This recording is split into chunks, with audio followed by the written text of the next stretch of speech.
గత 10 ఏళ్లలో చూసుకుంటే తెలంగాణ వచ్చిన తర్వాత బీఆర్ఎస్ ప్రభుత్వం 2017లో మూసీ రివర్ డెవలప్మెంట్ కార్పొరేషన్ అనేసి కంపెనీస్ యాక్ట్ కింద వాళ్ళు ఒకటి ఎంటిటీని స్థాపించారు. అండ్ కొంత ప్రాసెస్ నడిచింది, అది మళ్ళీ ఆగిపోయింది. మళ్ళీ కాంగ్రెస్ ప్రభుత్వం వచ్చిన తర్వాత గత 2 ఏళ్లలో మళ్ళీ దీని ఒక పెద్ద స్థాయిలో ఒక ఫ్లాగ్షిప్ ప్రోగ్రామ్గా వాళ్ళు ముందుకు తీసుకెళ్లాలనేసి వాళ్ళు ప్రయత్నిస్తున్నారు. లాస్ట్ ఇయర్ నుంచి చూస్తేనే ఇన్ఫాక్ట్ లాస్ట్ 2024 ఇక్కడే ఈ సోమాజిగూడ ప్రెస్ క్లబ్లో ఒక ప్రెస్ మీట్ పెట్టి అంటే మేము ఆల్రెడీ చాలా మంది దాదాపు 400 మంది కుటుంబాల వాళ్ళ ఇళ్ళని కూల్చేయడం, ఇటువైపు చాదర్ఘాట్, శంకర్ నగర్, ఈ బస్తీల ప్రజల జీవితాన్ని నిర్వాసితులు చేయడం సంబంధించి ప్రశ్నించాము. కానీ ఇప్పటి వరకు అంటే లేటెస్ట్ ఇన్ఫర్మేషన్ మనం చూస్తే కూడా October 18న ప్రభుత్వం MRDCL ఇచ్చిన ఇన్ఫర్మేషన్ ప్రకారం డీటెయిల్ ప్రాజెక్ట్ రిపోర్ట్ ఈ ప్రాజెక్ట్ కి సంబంధించి లేదు. అంటే డిపిఆర్ లేకుండా మీరు అసలు ఏ విధంగా ముందుకెళ్తారు, డిపిఆర్ లేకుండా ప్రజల ఇళ్ళని ఎలా కూలగొడతారు అన్నది ఒక చాలా స్థూలమైన ప్రశ్న. అదేవిధంగా ఇది అసలు ప్రభుత్వం అంటుంది ఇది ప్రజల కోసం మూసీని క్లీన్ చేయడానికి అనేసి, కానీ నిజంగా ఇది అసలు పబ్లిక్ పర్పస్ ప్రాజెక్టా కాదా అన్నది కూడా ఒక ముఖ్యమైన ప్రశ్న.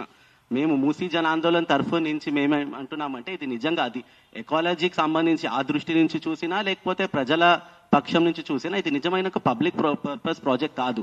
సో ఫండమెంటల్గా అసలు పబ్లిక్కి ప్రయోజనం నిజంగా లేని ప్రాజెక్ట్ని ఇంత వేగవంతంగా ఇంత ఒక పెద్ద స్థాయి ఇన్వెస్ట్మెంట్ని ఆశిస్తూ ప్రభుత్వం ఎందుకు పుష్ చేస్తుంది అన్నది ఒక పెద్ద ప్రశ్న. అండ్ ఇందాక జీవన్ గారు కూడా చెప్పినట్టు ఏడీబీ ఏషియన్ డెవలప్మెంట్ బ్యాంక్ నుండి 4100 crores ఫైనాన్స్ అప్రూవ్ అయింది అనేసి మనం చాలా మీడియాలో అంటే దాదాపు అన్ని మీడియాలో మనం న్యూస్ చూసాము. మేము ఇన్ఫాక్ట్ ఏషియన్ డెవలప్మెంట్ బ్యాంక్కి ఎందుకంటే ఇది చాలా ప్రాజెక్ట్స్ నేపథ్యంలో ఇది కొన్ని దశాబ్దాలుగానే ఒక ప్రాసెస్ ఉంది. Affected communities, civil society organisations banks ని కూడా అప్రోచ్ అవ్వచ్చు. సోషల్ ఎన్వైరన్మెంటల్ ఆస్పెక్ట్స్ కి సంబంధించి బ్యాంకు కూడా ఇన్ఫార్మ్ చేయొచ్చు. వాళ్ళు కూడా దీన్ని మొత్తం ఈ అంశాలని పరిశీలించాలన్నది ఒక లోన్ ఇచ్చే ముందు ఇది ఒక క్లియర్ ప్రాసెస్ ఉంది. సో మేము ఏడీబీకి ఒక డీటెయిల్డ్ సబ్మిషన్ ఇండియాలో ఉన్న వాళ్ళ కంట్రీ డైరెక్టర్కి, మిగతా ఎగ్జిక్యూటివ్ డైరెక్టర్కి మేము రాసాము 12th November. అండ్ వాళ్ళు 17th Novemberకి ఇచ్చిన జవాబు చాలా ముఖ్యమైన నేపథ్యం ఇవాళ ప్రెస్ కాన్ఫరెన్స్కి. నేను ఆ ఎక్స్ట్రాక్ట్ మాత్రం చదువుతాను. The Musi Jan Andolan submission was acknowledged by miss Momoko Nita, Senior Urban Development Specialist with Asian Development Bank. She indicated that the Musi Riverfront Development Project has been recently posed by the Government of India to the Asian Development Bank for financing, and as such, it is not yet listed on the ADB website.